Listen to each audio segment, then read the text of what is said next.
Que vous allez bien ce matin? Tu peux dire à ton voisin, j'espère que tu es en forme. S'il te dit non, tu as le droit de lui mettre un petit coup de boost avec ton coude. Bon, pas trop parce que faut pas qu'on se rapproche trop quand même.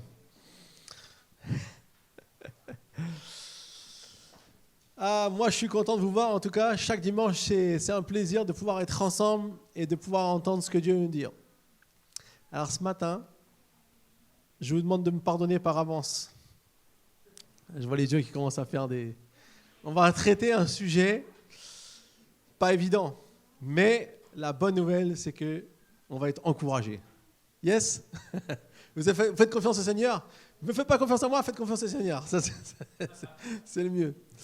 Alors, quand j'étais enfant, on traitait souvent la thématique de la fin du monde dans les prédications.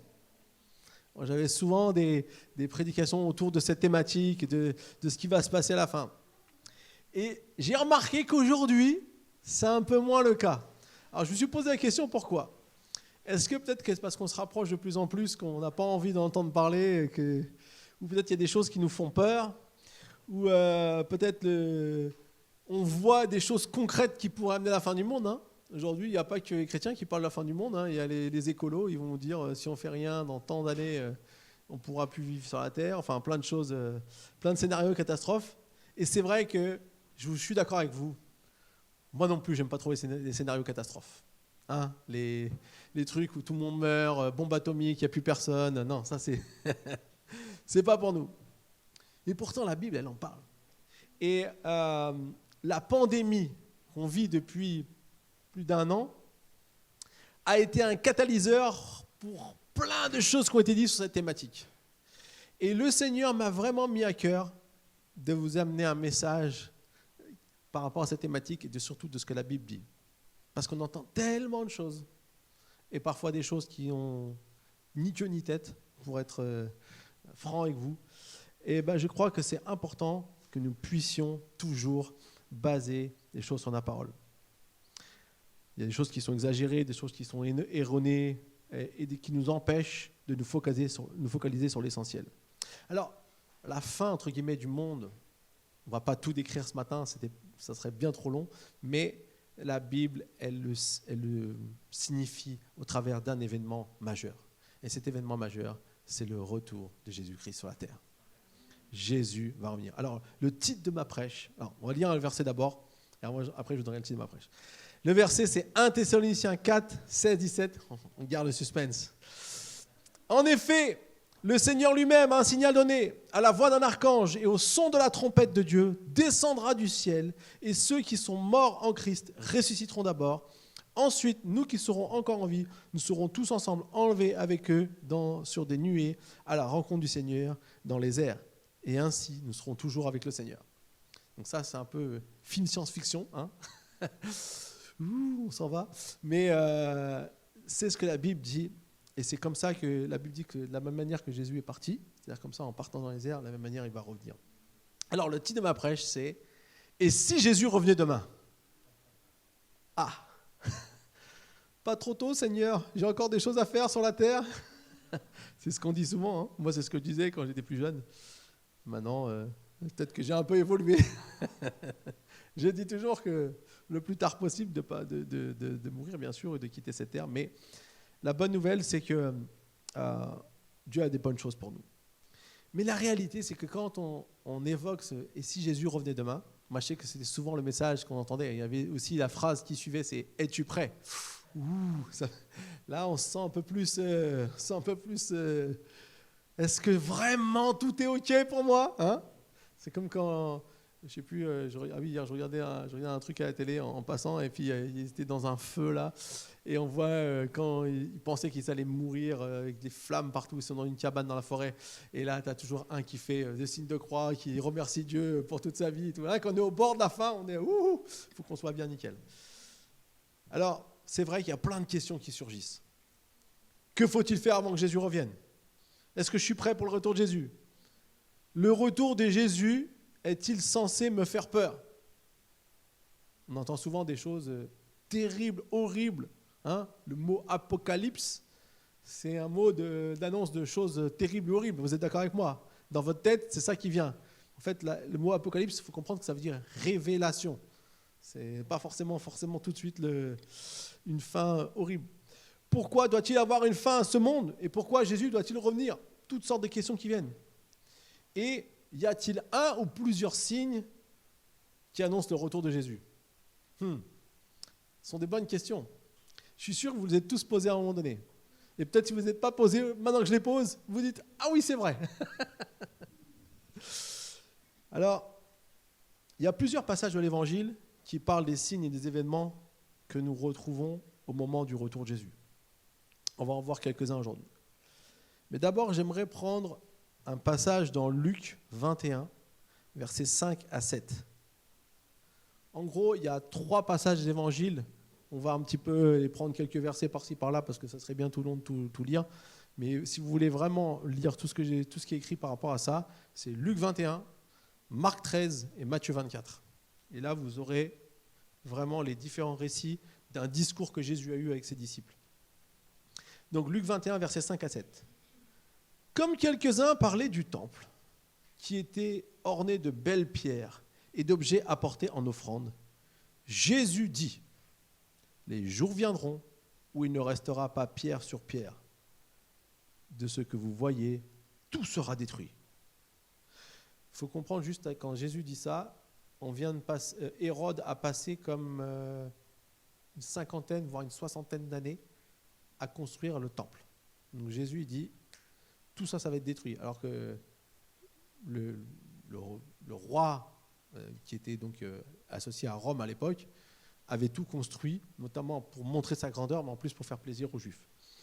Donc, c'est quelque chose d'incroyable. Et le temple faisait une bonne partie, je crois pratiquement un tiers, voire la moitié de la ville de Jérusalem.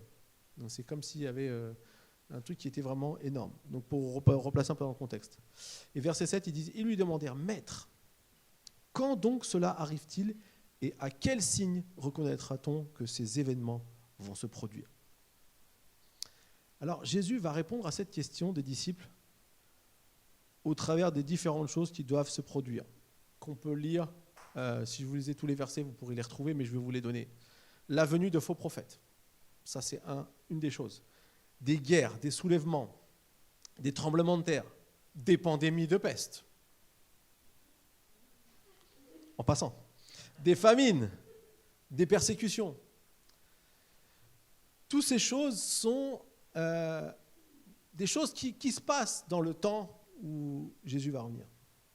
Mais si on regarde bien à la question qu'ont posée les disciples, il y a un petit détail que j'aimerais vous aborder avec vous.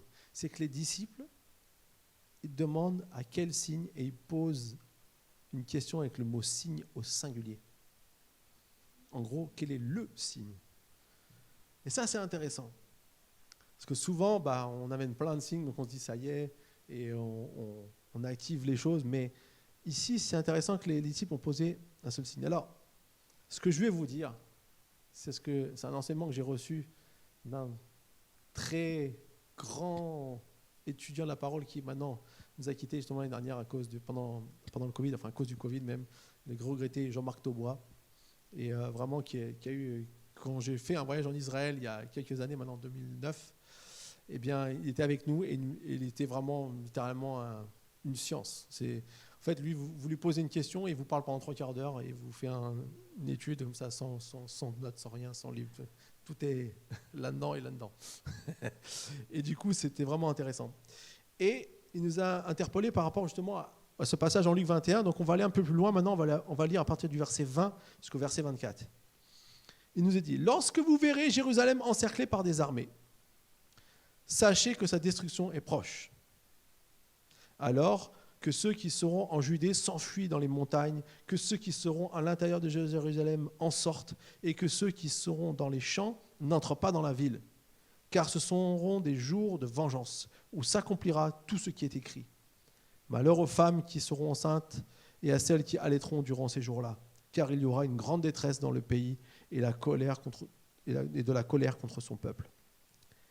Ils tomberont sous le tranchant de l'épée, Ils seront emmenés prisonniers dans toutes les nations et Jérusalem sera piétinée par des Juifs jusqu'à ce que la période accordée aux nations prenne fin. En fait, ici, ce qu'il faut comprendre, ce que Jésus annonce, c'est ce qui va se passer quelques années plus tard. À peu près en 66 après Jésus-Christ, les Romains vont détruire Jérusalem. Et les Juifs vont être éparpillés dans le monde entier jusqu'en 1948. C'est-à-dire quasi 1900 ans. Donc c'est énorme. Et en fait, ici, Jésus dit, quelque part, que ces choses doivent arriver jusqu'à ce que la période accordée aux nations prenne fin.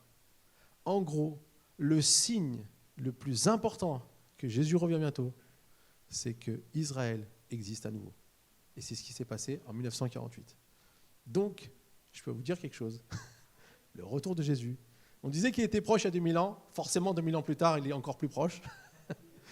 Il y en a qui vous disent, Seigneur, attends encore 100 ans, comme ça j'ai le temps de vivre.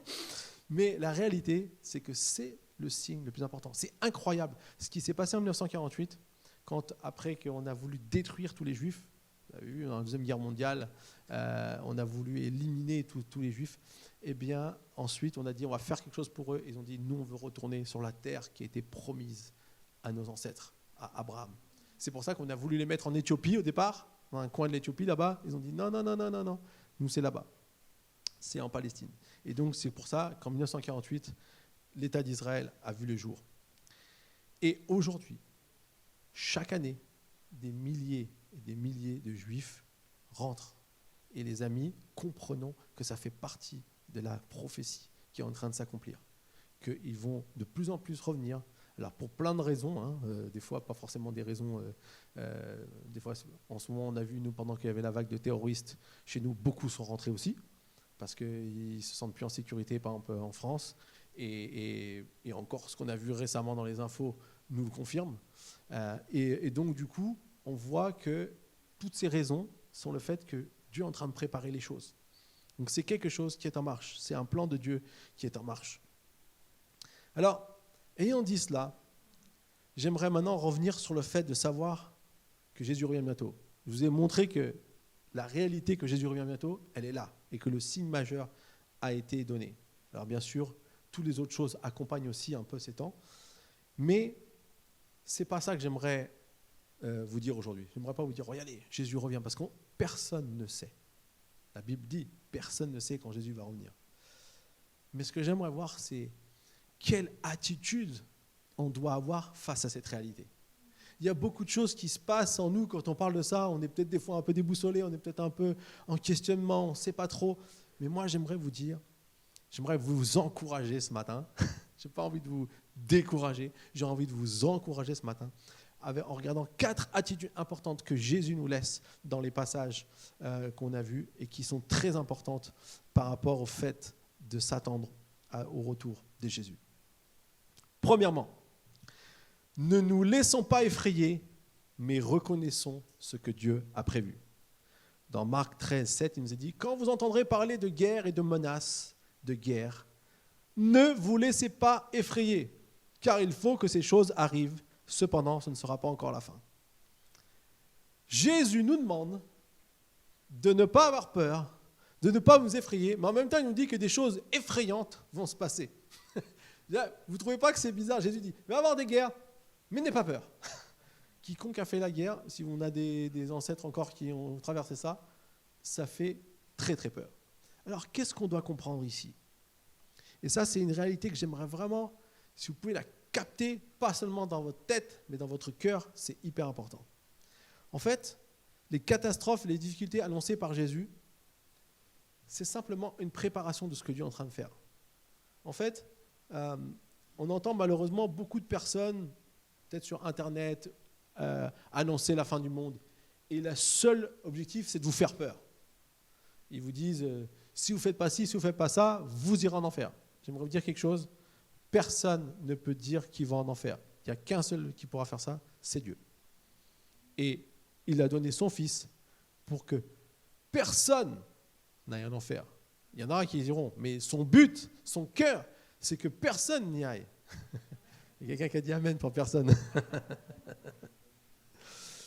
Car Dieu a tant aimé le monde qu'il a donné son Fils, afin que quiconque croit en lui ne périsse pas, mais qu'il ait la vie éternelle. Donc, c'est offert pour tous. Donc, c'est pas de juger, de faire peur, de nous terroriser avec ça. Mais ce que j'aimerais voir, c'est que si, bien sûr, il y a des choses difficiles qui vont se passer, soyons réels. On ne va pas non plus vous dire, ne vous inquiétez pas, vous dormirez tranquille. Ce n'est pas ce que Jésus a dit. Mais Jésus veut qu'on se focalise sur ce que lui, il a prévu. Et ce qu'il a prévu, c'est ce qu'on peut lire dans Apocalypse 21, versets 1 à 5. Puis je vis un nouveau ciel et une nouvelle terre, car le premier ciel et la première terre avaient disparu et la mer n'existait plus. Je vis descendre du ciel d'auprès de Dieu la ville sainte, la nouvelle Jérusalem, préparée comme une mariée qui s'est faite belle pour son époux. J'entendis une voix forte venant du ciel qui disait « Voici le tabernacle de Dieu parmi les hommes. Il habitera avec eux, ils seront son peuple et Dieu lui-même sera avec eux. Il sera leur Dieu, il essuiera toute larme de leurs yeux, la mort ne sera plus, il n'y aura plus ni deuil, ni cri, ni douleur, car ce qui existait avant a disparu. » Celui qui était assis sur le trône dit « Voici, je fais toutes choses nouvelles. » Et il ajouta « Écris cela, car ces paroles sont dignes de confiance et vraies. » Amen. Ça, les amis, c'est ce que Dieu l'a prévu. Ce n'est pas seulement les choses difficiles ou les choses qui font peur qu'on doit se focaliser. Pourquoi Jésus dit « Ne vous laissez pas effrayer par ces choses » parce que ces choses doivent arriver, mais parce qu'il y a derrière, voilà le plus important qu'il faut retenir, c'est ce que Jésus a fait.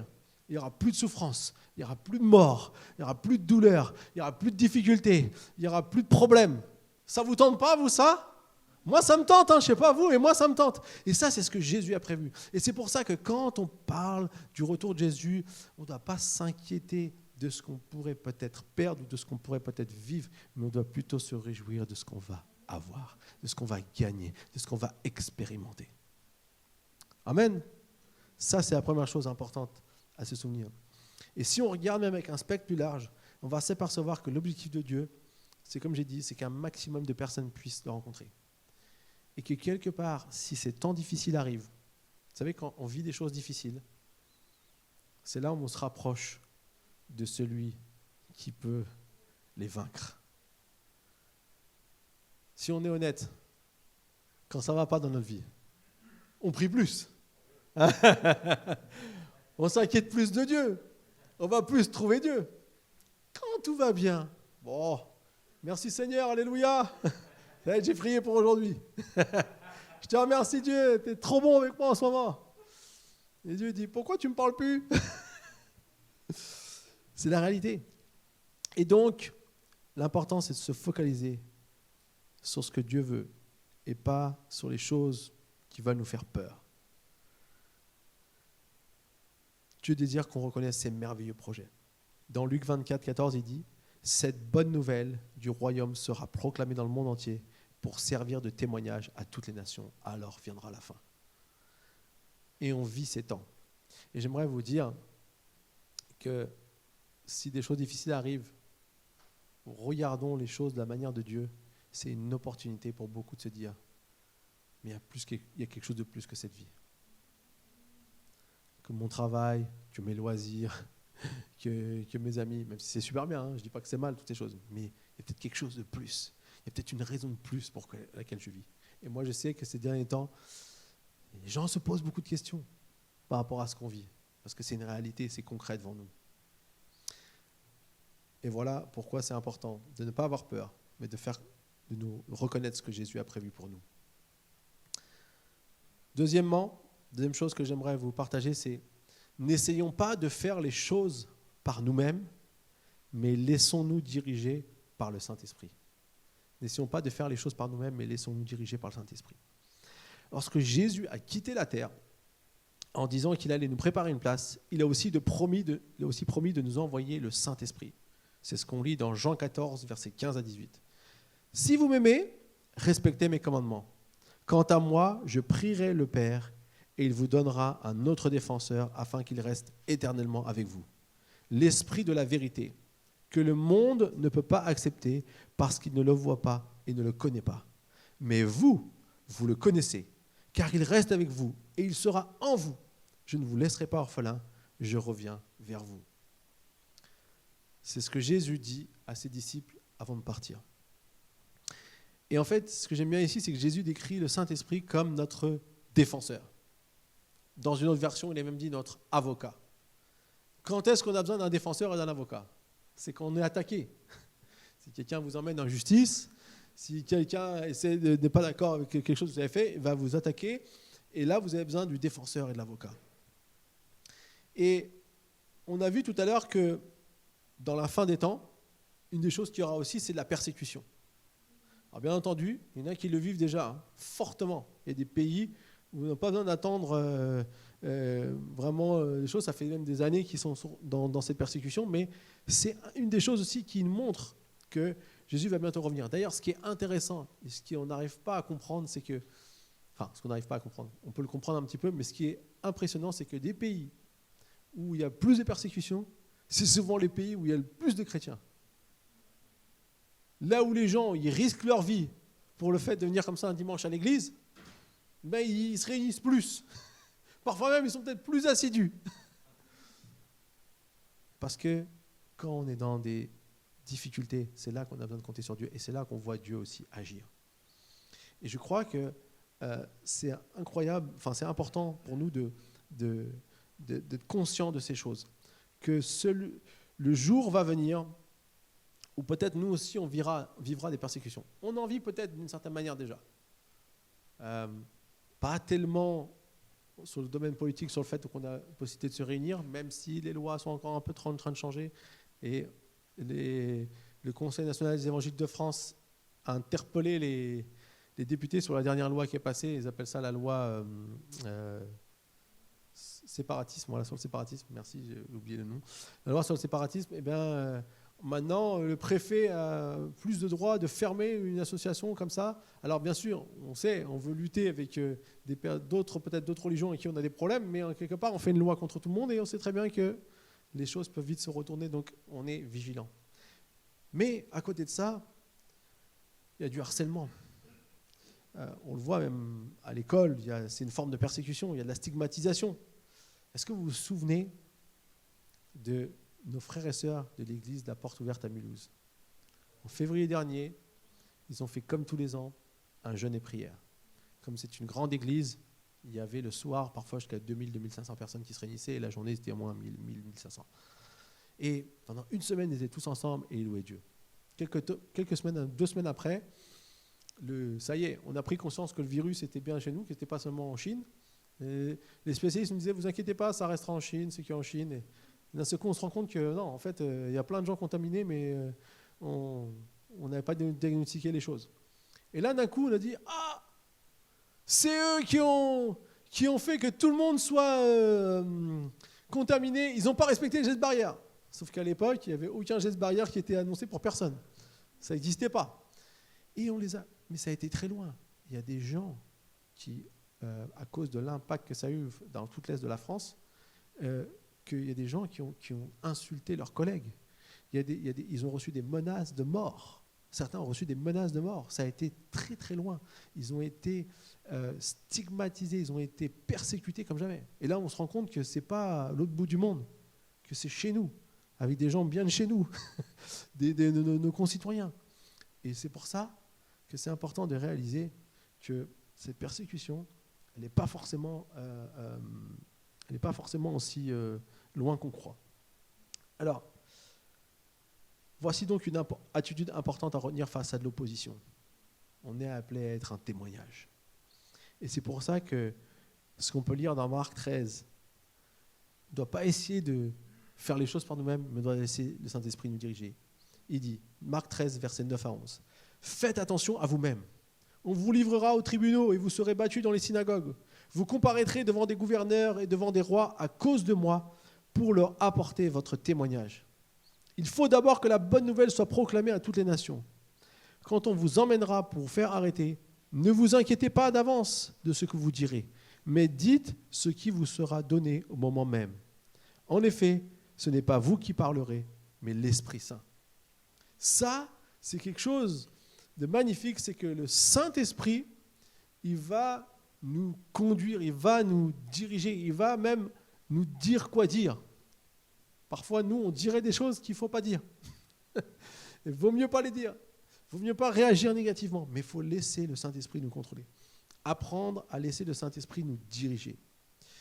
Et vous savez, qu'est-ce que ça veut dire finalement, laisser le Saint-Esprit nous diriger?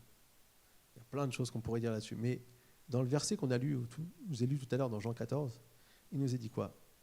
C'est de voir et reconnaître spirituellement ce que les autres ne voient pas et ne connaissent pas.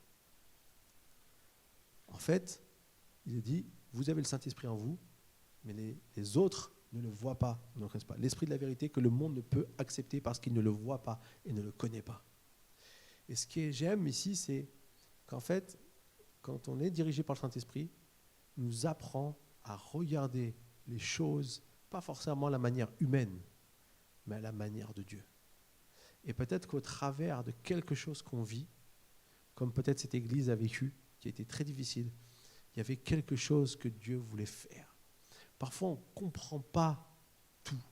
On ne comprend pas tout ce qui nous arrive. On ne comprend pas pourquoi ces choses nous arrivent. Mais l'important, c'est qu'on a le Saint-Esprit en nous et qu'on le laisse nous diriger. Il va nous montrer des choses que le monde ne peut pas voir et ne peut pas connaître. C'est pour ça que parfois, on a l'impression d'être en décalage. C'est pour ça que parfois, avec vos amis, vous avez l'impression d'être en décalage. Parfois, avec vos collègues de travail, vous avez l'impression d'être en décalage. Parce que vous avez l'impression que vous voyez, vous comprenez quelque chose qu'eux, ils ne comprennent pas. Et c'est pour ça qu'on ne doit pas se montrer supérieur, mais on doit laisser nous conduire, avoir cette sagesse spirituelle de discerner les choses. Un autre aspect qui découle du fait que le Saint-Esprit est notre défenseur, c'est qu'il nous aide à persévérer. Parfois, les circonstances qu'on vit sont très difficiles. Mais la bonne nouvelle, c'est que si on persévère, on va vaincre. Luc 21, versets 17 à 19 nous dit « Vous serez détestés de tous à cause de mon nom, mais pas un seul cheveu de votre tête ne sera perdu. Par votre persévérance, vous sauverez votre âme. » Les gens peuvent vous faire du mal, peuvent faire plein de choses terribles, mais il y a quelque chose que Dieu a mis en vous que personne ne peut atteindre.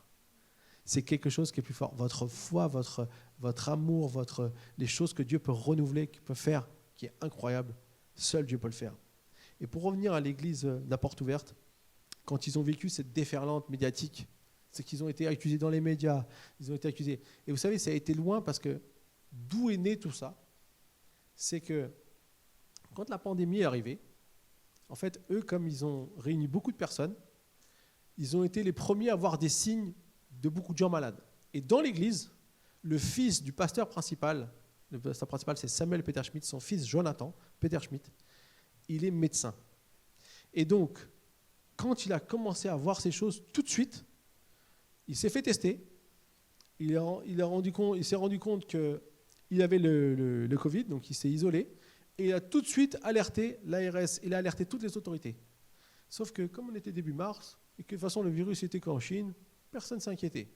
À l'époque, on s'inquiétait plus de la politique avec les affaires des vidéos bizarres d'un candidat à la mairie de Paris. On ne va pas dire son nom. C'était ça la préoccupation à l'époque. Et donc du coup, personne ne parlait de ça. Et lui, il a alerté tout le monde. Sauf que quand les choses sont sorties, qu'est-ce qu'a dit Madame le préfet? Ah oui, mais cette église n'a pas respecté les consignes. Or, c'était faux, il n'y avait pas de consignes. Et donc, du coup, ils se sont retrouvés à une accusation alors qu'eux ont essayé d'aider. Et même, il y a eu, heureusement, bien plus tard, un reportage normalement sur les chaînes d'infos, vous pouvez peut-être le retrouver, je crois que c'était sur BFM TV, où ils ont montré que l'origine du cluster géant qu'il y avait dans l'est de la France, il venait plus de Colmar, parce que là-bas, il y avait une série chinoise qui filmait un endroit de Colmar, et tous les Chinois venaient là-bas pour être sur les lieux. Ils aiment bien aller retrouver les lieux qu'ils trouvent dans leur série à eux, télévisée chinoise. Donc c'est plus là-bas qu'il y a sûrement eu le départ du cluster que l'église. Maintenant, l'église, comme elle rassemble beaucoup de monde et qu'ils étaient tous les jours les uns à côté des autres sans masque, forcément, ils se sont transmis plus le virus. Donc ici, on voit comment quelque chose de faux, mais la bonne nouvelle, c'est qu'au travers de tout ça, ils ont pu ensuite aller dans les médias. Et moi, je me rappelle avoir vu le pasteur aller dans tous les médias et raconter. Parce que lui, il a vécu quelque chose d'extraordinaire. Il a failli mourir du Covid. Et il a dit, j'ai vécu comme c'est comme si j'avais une deuxième nouvelle naissance. J'ai vécu quelque chose de très fort avec Dieu. Il a des témoignages, vous pouvez les retrouver sur YouTube, vous trouvez tous les témoignages du pasteur Samuel Peter Schmidt. Et il a pu aller comme ça, parler de Dieu partout. Vous voyez, quand on se laisse conduire par le Saint-Esprit, et quand on ne s'inquiète pas des choses qui peuvent se déferler sur nous, on sait une chose, c'est que Dieu a prévu des choses pour nous. Le Saint-Esprit nous guide.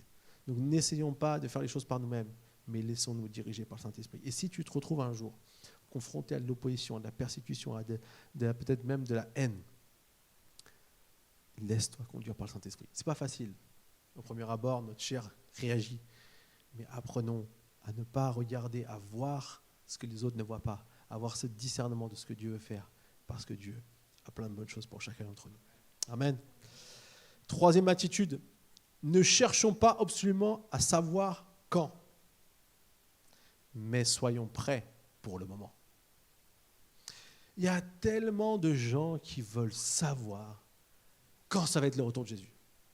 Alors il y a un truc très simple, je vous le fais tout de suite. Personne ne connaît ni le jour ni l'heure. Ça veut dire personne ne sait quand Jésus va revenir. Vous savez, même Jésus ne le sait pas. Même Jésus ne le sait pas. Il dit, ni le Fils, il n'y a que le Père qui connaît le moment. C'est incroyable de se dire que même si Jésus ne le sait pas, il y en a qui vont se prétendre savoir, qui savent. Le nombre d'emails, le nombre même, on m'a même envoyé un livre une fois avec une prédiction sur le retour de Jésus. Moi j'ai envie de leur dire, mais vous avez mis votre argent, votre temps dans un truc qui ne sert à rien, qui est faux. Je ne comprends pas, moi, ça. Je ne comprends pas pourquoi la nature humaine essaye de se prendre pour Dieu. Alors, on sait que c'est l'origine de la chute. Donc, on comprend peut-être un peu pourquoi les gens font ça. Mais un jour, il y en a un jour, il m'a scotché. Dans la Bible, c'est écrit, personne ne connaît ni le jour ni l'heure. Il dit, mais donc, on peut connaître le mois et l'année. Ah, il y a des winners, il y a des winners. Alors, dommage, parce que c'était septembre 2015, sa prédiction. Donc, on est tous là, Jésus n'est pas revenu. C'était pas loin. On voit ici que ça ne sert à rien de vouloir absolument savoir quand. Et il y a aussi parfois des chrétiens qui sont comme dans cette étude, on va faire des études bibliques, des formes de... Est-ce que tu peux faire une étude biblique sur la fin des temps? Mais oui, je peux vous expliquer un peu les choses que la Bible dit, mais ce n'est pas le plus important de savoir quand. L'important, c'est d'être prêt pour le moment. Alors on va lire ce qu'il dit dans Luc 21, versets 34 à 36. Faites bien attention à vous-même, de peur que votre cœur ne devienne insensible, au milieu des excès du manger et du boire et des soucis de la vie, et que ce jour ne fonde sur vous à l'improviste. En effet, il s'abattra comme un piège sur tous les habitants de la terre. Restez donc en éveil, priez en tout temps, afin d'avoir la force d'échapper à tous ces événements à venir et de vous présenter debout devant le Fils de l'homme. Voilà ce que Jésus nous dit. Donc là, c'est un bon avertissement. Jésus, des fois, il est clair, il n'y a pas besoin de trop broder. Mais il y a deux choses que j'aimerais relever ici, importantes. Premièrement, restez en éveil. Restez en éveil. Restez en éveil, si on le prend à l'envers, je vais le prendre plutôt à l'envers, ne vous laissez pas vous endormir. Ne laissez pas les choses venir vous endormir votre foi. Je ne parle pas de vous, votre foi. En fait, Jésus est en train de dire, il y a plein de choses qui vont venir, qui vont vouloir essayer d'endormir notre foi, nous rendre insensibles. Que votre cœur ne devienne pas insensible. Qu'est-ce qui fait qu'aujourd'hui, je puisse ne plus être sensible à Dieu ou à ce que Dieu veut faire? Qu'est-ce qui fait qu'aujourd'hui, peut-être quelque chose d'autre que Jésus ou Dieu prenne la place numéro 1 dans ma vie? En fait, c'est ça ce que Jésus est en train de nous dire ici. Restez en éveil. Ne vous laissez pas nous faire endormir par toutes sortes de choses. J'ai 3 questions qui peuvent nous aider, qu'on peut se poser. À quoi ou à qui donnes-tu le plus de temps dans ta vie, à part le travail? À quoi ou à qui donne le plus de temps dans ta vie? Ça, c'est une bonne question à se poser pour savoir qui est numéro 1. Où dépenses-tu le plus ton argent? Désolé pour ceux que le plus gros budget, c'est le budget shopping. C'est pas bon. Alors attention, c'est bien de s'acheter des habits, hein, il n'y a aucun problème avec ça. Mais à chaque fois que quelque chose est à la place numéro 1, c'est intéressant de se poser la question. Qu'est-ce qui fait l'objet de tes pensées le plus souvent? Ça aussi, c'est une question intéressante. En fait, en se posant ce genre de questions, on se rend compte parce que ce que je crois que Jésus est en train d'essayer de nous dire, c'est que parfois il y a des choses qui viennent d'une manière insidieuse et nous endorment. On se laisse appâter. J'espère que ce n'est pas Netflix qui prend le plus de place dans ta vie en ce moment, malgré que tu sois confiné.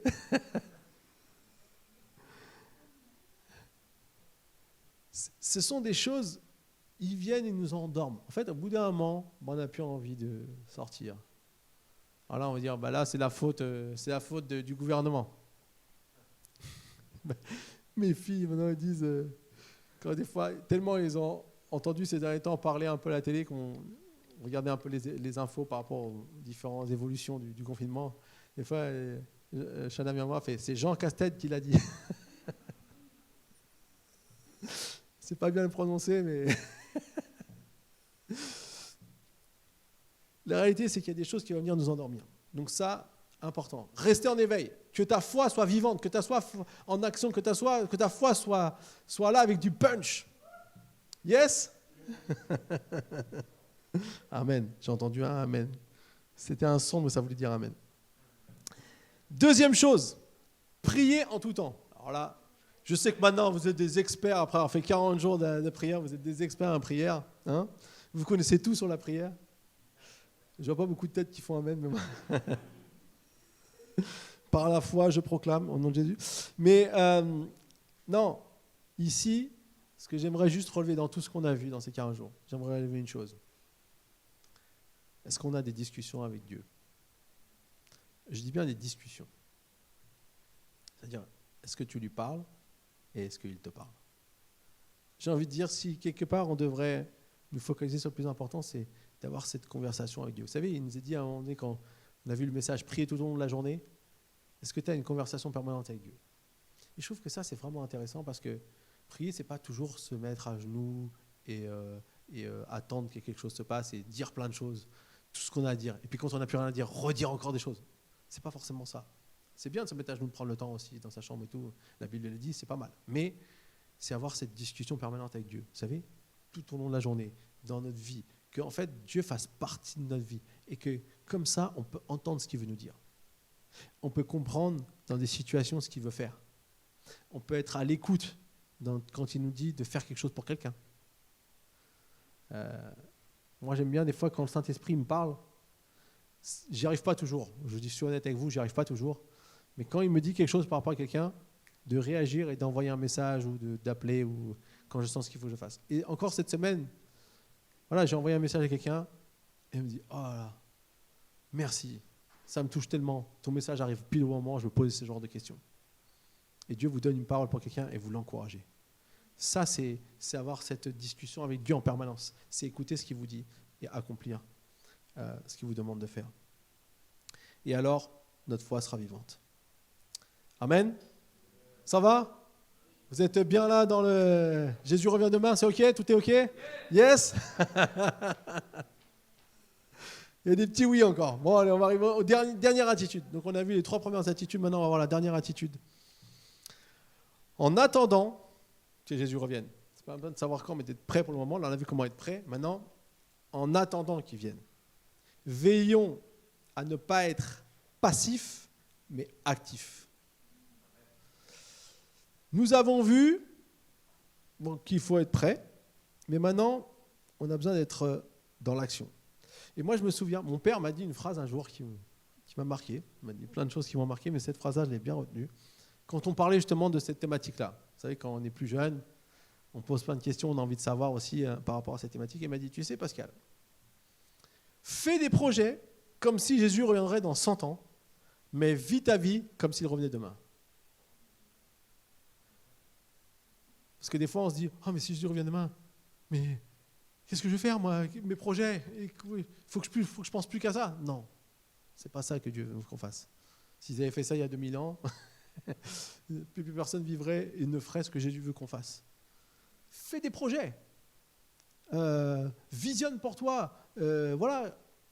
Avance dans ce que Dieu te met à cœur de faire. Mais vis ta vie. Sois prêt à chaque jour. C'est ça qui est important.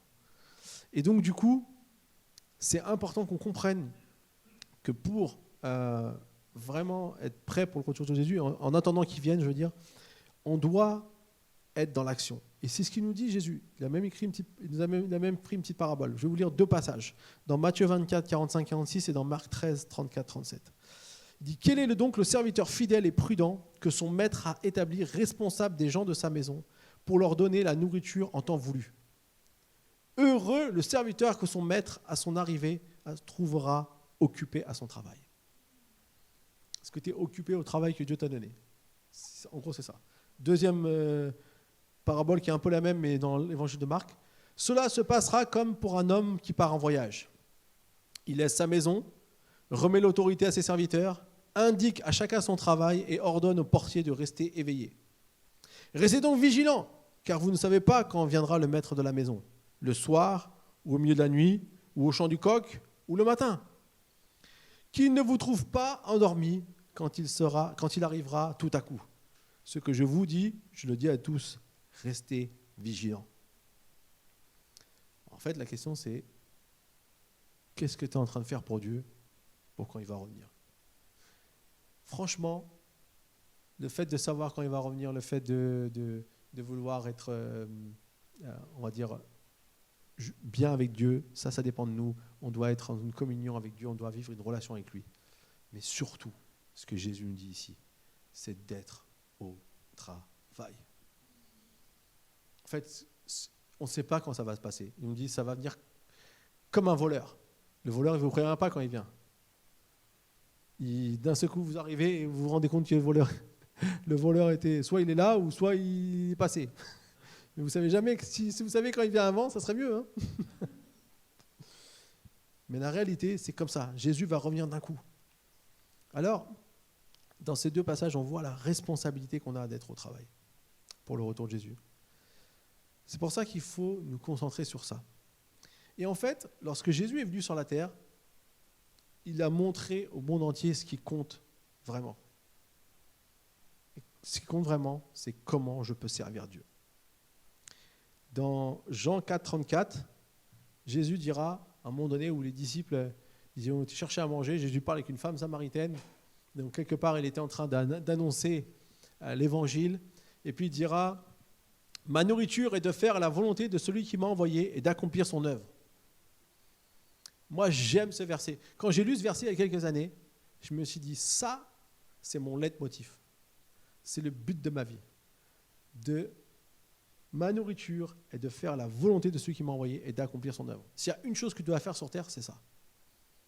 C'est pas d'avoir une carrière fulgurante dans je ne sais quoi, même si ça peut être le moyen que Dieu va servir de toi pour faire son œuvre. Hein. Mais c'est pas l'objet de ta réussite sur terre. L'objet, c'est de faire ce que Dieu t'a appelé à faire. Et chacun d'entre nous a comme une mission de la part de Dieu. Parfois, on se dit, mais qu'est-ce que Dieu peut faire avec moi ? On pose 1001 questions. Ou on se pose la question en regardant en arrière. Est-ce que j'ai vraiment fait ce que Dieu voulait que je fasse ? Il n'est jamais trop tard. Dieu a des choses pour nous et il peut nous aider à pouvoir accomplir ce que lui, il est venu accomplir sur la terre, c'était de mourir sur la croix. Et donc, du coup, nous, à notre tour, il nous a confié une mission.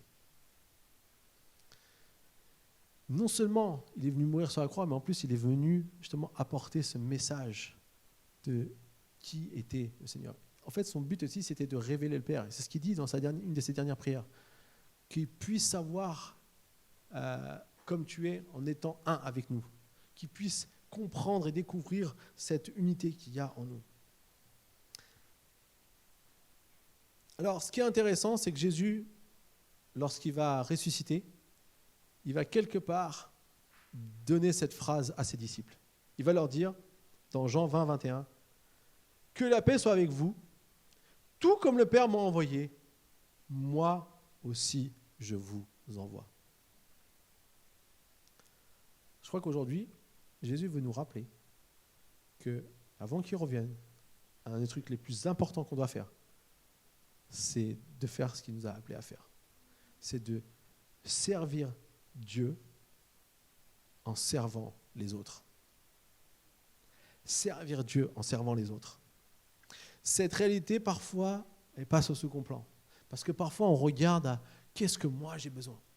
Et en fait, c'est tout le contraire dans la logique de Dieu. Ce n'est pas forcément de regarder ce que moi j'ai besoin, parce que Jésus, il a tout accompli. En fait, pour nous, tout est là. Il suffit de le prendre.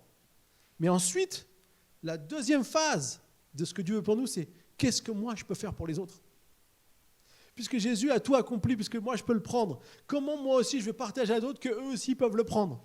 Et comment d'autres vont pouvoir partager à eux aussi le prendre ? Je suis très heureux de me dire que nous maintenant on va avoir un deuxième culte, on va pouvoir grandir, on va pouvoir agrandir notre espace pour accueillir encore plus de monde. Parce que je crois qu'il y a plein de personnes qui ont besoin encore d'entendre au travers de chacun d'entre vous ce que Dieu va faire dans leur vie. Et c'est pour ça que c'est important qu'on puisse vraiment réaliser qu'on a une part. On a une part dans ce que Dieu fait. C'est pas quelque chose seulement voilà Jésus a accompli et puis voilà maintenant nous on doit suivre. Non, nous on a une part à faire. Jésus travaille avec nous. Alors peut-être vous dites ouais mais c'est bien gentil, mais moi dans quoi je suis appelé à le servir ? C'est souvent la question qu'on se pose. Ah tu nous dis ça pasteur, mais moi qu'est-ce que je suis appelé à faire ? Vous avez de la chance. Parce que j'ai une bonne nouvelle à vous annoncer. À partir de la semaine prochaine, 4 semaines, on va voir beaucoup de choses par rapport à notre service pour Dieu. Comment on peut servir Dieu ? Et de quelle manière et de qu'est-ce que Dieu veut faire ? Et on aura aussi un temps où on fera un enseignement sur justement dans notre progression des étapes. Je sais que beaucoup d'entre vous sont à l'étape 3 où on va voir que tout le sens de servir. Et Dieu va vous préparer aussi à pouvoir que vous puissiez grandir et à trouver votre place dans ce que Dieu a pour vous. Et on verra ça le dimanche, mais on aura aussi ça dans les Connect Group. Je suis en train de préparer des petites vidéos pour qu'on puisse avoir des petits enseignements avec des petits pense-bêtes pour pouvoir bien aussi garder ces choses et les garder pour nous. Dieu attend de nous qu'on soit au travail quand tu vas revenir. Et vous voyez, il y a beaucoup de gens qui veulent nous faire peur avec le retour de Jésus. Il y a beaucoup de gens qui disent des choses. Alors c'est vrai qu'il faut qu'on soit prêt, il faut qu'on s'humilie devant le Seigneur, il ne faut pas qu'on joue les héros, mais Jésus il nous a donné sa grâce. Et il a payé pour nous, pour tous les péchés. Ce qu'on a fait, ce qu'on fait et ce qu'on fera. J'ai une mauvaise nouvelle pour vous, vous allez encore pécher. Heureusement, il y a des péchés qui vont être derrière vous et que vous n'allez plus traîner. Mais il y a toujours quelque chose à changer, toujours quelque chose à améliorer. Mais la bonne nouvelle, c'est que Jésus, il a tout payé pour nous. Alors maintenant, notre objectif, c'est simplement de dire, ok, on a ta grâce. Alors Seigneur, si tu reviens demain, je veux me rappeler que toi, tu as tout prévu des bonnes choses pour nous. Donc je ne veux pas être dans la peur, je ne veux pas être dans l'angoisse, je ne veux pas être dans l'anxiété. Je ne veux pas essayer de faire les choses par moi-même, mais je veux que ton Saint-Esprit me conduise, me dirige dans toutes les choses que j'ai fait de faire dans ma vie. Je ne veux pas forcément vouloir à tout prix savoir ce que je n'ai pas besoin de savoir, mais je veux être prêt. Je veux être prêt dans mon cœur. Et surtout, je veux être au travail. Je veux continuer à faire des choses pour toi. Et c'est ce que nous devons faire. En tant qu'Église, c'est ce qu'on fait. On continue à travailler pour Dieu et à accomplir des choses. Et toi aussi, chez toi, Dieu a des choses pour toi. Dieu a des choses que tu peux faire, que Dieu a mis dans ta vie, qui peut être une bénédiction pour les autres. Et c'est ça qu'on veut voir. Et merci Seigneur parce que tu nous as dit ces choses dans ta parole. Et on peut s'appuyer sur ça, maintenant, aujourd'hui. Amen. Alors on va prier. Je pense qu'on va prier pour tout le monde parce qu'on a tous besoin de la grâce de Dieu. Et qu'on puisse vraiment faire, accomplir ce que Dieu veut pour notre vie. Seigneur, merci pour ta grâce. Merci Seigneur parce que tu es un Dieu bon. Tu n'es pas un Dieu qui est toujours en train de pointer ce qui ne va pas. Tu es un Dieu qui est bon, mais qui nous avertit, qui nous a donné des conseils, qui nous donne des choses à faire en attendant ton retour. Je te prie, Seigneur, vraiment que tu puisses vraiment nous conduire dans ce temps, que nous puissions nous souvenir des choses importantes à faire avant ton retour. Nous savons que tu reviens bientôt. Nous savons que le signe de ton retour est là. Ton peuple se prépare. Et les nations aussi peut-être sont dans incertitude et on voit tout ce qui se passe au travers de aussi la préparation pour tout ce qui est le diable qui va toujours essayer de venir détruire jusqu'au dernier moment tout ce que tu as fait. Alors je te prie, Seigneur, ce matin, que tu nous aides par ton Saint-Esprit à exprimer, à avoir les bonnes attitudes face à ce merveilleux projet qui va s'accomplir le jour où tu vas revenir. Merci, Seigneur mon Dieu. Amen. Amen. Soyez bénis, mes chers amis. C'était un plaisir de pouvoir nous retrouver aujourd'hui. Bien sûr, on se retrouve encore la semaine prochaine. Alors, n'oubliez pas, la semaine prochaine, c'est le démarrage. 9h30, 11h30, nouveaux horaires. Donc, inscrivez-vous bien, mettez premier culte, deuxième culte, pour qu'on puisse vous dire. Je vais vous dire aussi, on va être obligé de limiter les places. Donc, si jamais il n'y a plus de place, on vous dira basculez si vous pouvez au deuxième culte. Il y aura toujours bien sûr le live qui sera là dès 9h30. Le live sera présent. Pour tous ceux qui ont des enfants, on aura notre service des enfants uniquement au premier culte à 9h30. Donc veuillez bien vous inscrire aussi pour ce premier culte. Et puis en tout cas, on se prépare à plein de belles choses. On a aussi beaucoup de choses à faire avec l'Église encore. Donc merci d'être toujours fidèle dans vos dîmes et vos offrandes. En tout cas, vous l'êtes. Je suis vraiment remercie le Seigneur. Dans ce temps de Covid, il y a beaucoup d'églises qui ont vécu des temps difficiles, mais Dieu a pourvu pour nous. C'est vraiment une grâce. Bien sûr, on a encore plein de défis, toujours dans tous les domaines, mais on remercie le Seigneur qu'il est toujours là. Il veille sur nous. C'est lui qui veille sur son Église. Et donc, nous, on peut, en donnant notre dîmes et offrandes, participer à bâtir la maison de Dieu ensemble. Être des partenaires de ce que Dieu fait. Amen. Donc, si vous voulez, à la fin du culte, vous pouvez déposer ici vos dîmes et offrandes. Si vous êtes à la maison, vous pouvez envoyer des virements, faire des virements et envoyer des chèques. Donc, c'est vraiment un plaisir de pouvoir aussi voir toutes ces choses se faire. Et que Dieu vous bénisse abondamment. Et je souhaite un très bon dimanche à tous.